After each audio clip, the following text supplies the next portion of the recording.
The Cellar.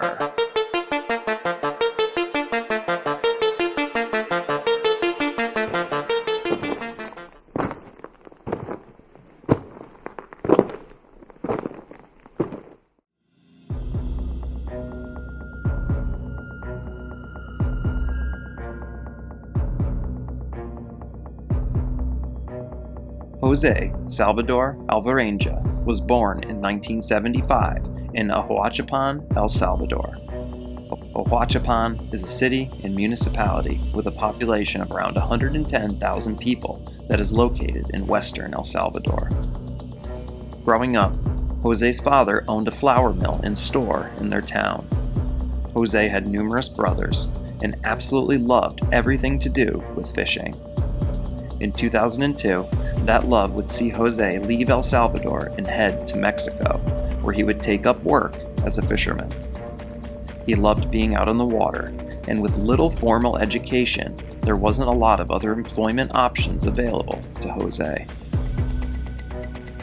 That now brings us to November 17, 2012, a day that began like any other day.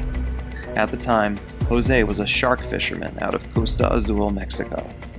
José operated out of a small but nimble fiberglass fishing boat. Typically, he would go out and fish in the extremely risky deep-sea waters located around 50 to 100 miles offshore. At the time, José was planning to take a 2-day fishing trip with a much younger fisherman by the name of Cordoba.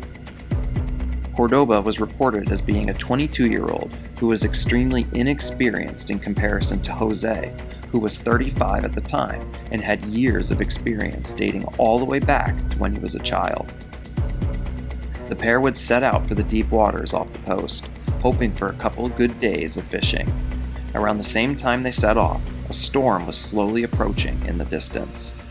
José had experienced numerous storms while out at sea, and at the time it wasn't something that worried him whatsoever. But only a handful of hours into their trip, the storm would hit, and it hit them hard. The pair hunkered down in the small vessel as the storm would begin its onslaught, lasting for around 5 to 7 days. By the time the sunshine returned, the pair were badly blown off course. To add to their extremely bad luck, the electronics on the boat were all but ruined by the weather, leaving them unable to call someone on the radio for help. Everything that could go wrong on this trip seemingly did, as José attempted to start up the ship's motor, only to find that it too had been damaged. With nothing else they could do, the pair of men continued to do all they could to ration what little supplies they did bring with them. They had only planned to be out on the water around 36 hours, and at this point it had been 7 days. Back on shore, José's boss made the decision to send a search party out to try and locate José and his vessel. But after 2 days of searching, the efforts were abandoned. It was presumed at the time that José and Cordoba had simply drowned during the prior day's storms. Days would soon turn to weeks, and weeks would soon turn to months. José and Cordoba continued to survive out on the open sea, eating raw fish, turtles, jellyfish, and anything else they could get their hands on. They made efforts to capture any rainwater that they could and continued to push on day after day. The boat that the pair were now calling home had no cover, just an icebox, which is a large trunk used by the fishermen to store their catch until they get it back to shore. The pair had also lost all their fishing gear during the storm. For most, this would have been a death sentence, but José had been fishing since he was a child. As a kid in El Salvador, José had learned how to catch a fish with no hooks or lines by simply sticking his bare hands into the water. This skill would keep the pair alive for numerous months. During those months, both men would lose a considerable amount of weight, becoming more and more disheveled in appearance with each passing day. It was a rainy day when tragedy would strike once again. The pair of men were huddled up inside the icebox, praying together like they had so many days before. It was during a quiet moment when Cordoba turned to José and asked him to visit his mother for him and let her know He was now with God. The pairmen looked at each other and then said goodbye. According to Jose, Cordoba wasn't in pain. He was seemingly calm and at peace, passing away without any suffering. This sad moment would now leave Jose alone out on the open ocean with dwindling hope of ever being rescued. After 6 days, Jose had a realization that he was consistently speaking with a corpse, and it was at this point he knew, for his own sanity, that he had to take Cordoba's body and drop it into the water, and that's exactly what he did. But following this action, Jose would fall into a deep depression. He even contemplated taking his own life in the days after dropping his friend's body into the ocean. But ultimately, Jose's faith in God would keep him pushing forward. Jose would continue using his hands to catch whatever he could eat. His little boat would become a spot within the ocean that seabirds would frequently stop at for a rest. Jose would quietly wait until the moment was right to snatch a bird to eat. At times when water was scarce, he would drink the blood of any bird or turtle he was able to get his hands on. Jose's faith and ability to catch food with his bare hands would continue to keep him alive. It's believed that Cordoba had passed away around 5 to 6 months after the storm had hit. Jose would continue to fight for his survival for a further 9 months following the loss of his friend. During this time, Jose kept believing that a boat would eventually find them. But a boat would not be his salvation. Jose's salvation would be land.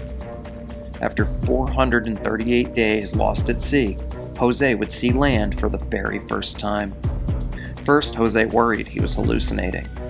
But as more time passed by, the boat would continue to get closer to the landmass.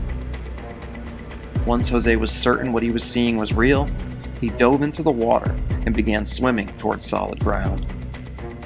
Jose would soon make it to the shore, where he immediately collapsed onto the sand. He was so happy and relieved to be out of the ocean at last.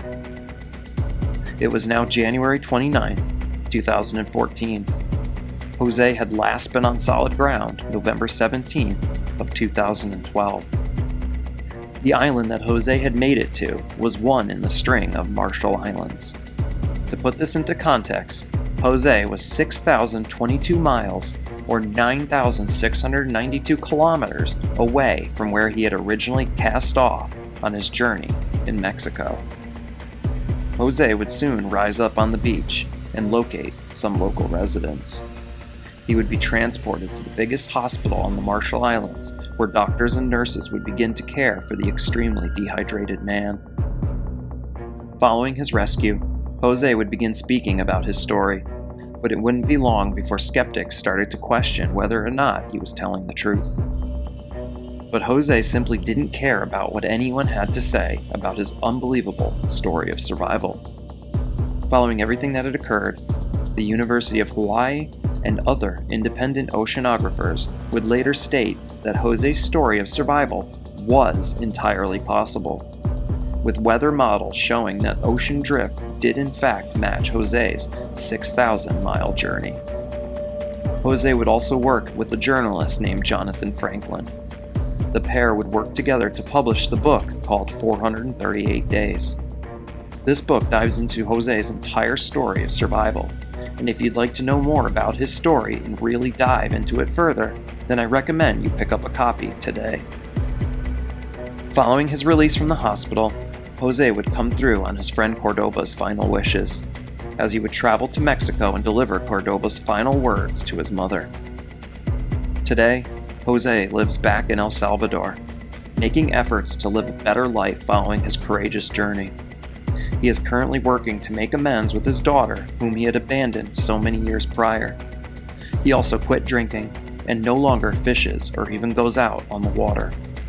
It's easy to say that Jose's harrowing journey changed him, but if you ask Jose, it changed him for the better, as he is now a much more grateful man who is simply happy to be alive. Thank you for tuning in to another episode. If you enjoy the content, please hit that like and subscribe button. It helps the channel continue to grow. Also, you can check the description box below and find the link to my merch store. Tons of awesome designs, and the proceeds help fund the channel. For those of you that are interested, I have a Cellar Dwellers membership tier for the channel. It's $2.99 a month and comes with some pretty cool perks, so if that interests you, then please go ahead and check it out. I also have that linked in the description box below. If you would like to submit a real-life scary story that you would like featured on an episode on the channel, please do so using the email linked in the description box below. As always, I do all the research, writing, recording, and editing for the channel myself, so anything that you do to support the channel is greatly appreciated. Until next time, I will see you all again as we head back into the cellar.